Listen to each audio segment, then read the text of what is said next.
Hi everyone! Welcome to my mini vlog! Mag-isa nga lang pala ako sa bahay kasi si husband hindi siya uuwi. So magstay siya sa truck. Ang trabaho nga pala ng husband ko is truck driver dito sa Netherlands. At international nga yung route niya. Kaya most of the time nasa truck lang siya. At hindi nga rin ako makasama sa kanya kasi nga meron din akong sariling trabaho. Pero dati nung wala pa akong trabaho, sumasama ako sa kanya sa biyahe.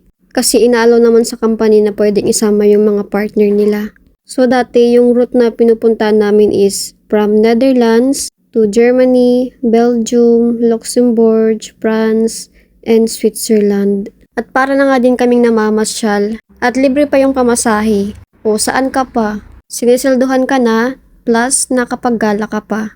Hindi lang sa isang country kundi madaming country yung napupuntahan namin. Anyways, nagluto nga lang pala ako ng pasta na babaunin ko sa work. Ngayon ko na nga itong niluto kasi nga bukas is gising pa ako ng maaga kasi nga yung shift ko is pang umaga. Nag-add nga pala ako niya ng tomato paste para ma-achieve ko yung ganyang kulay. Ginaya ko nga lang pala itong recipe sa nakita kong video.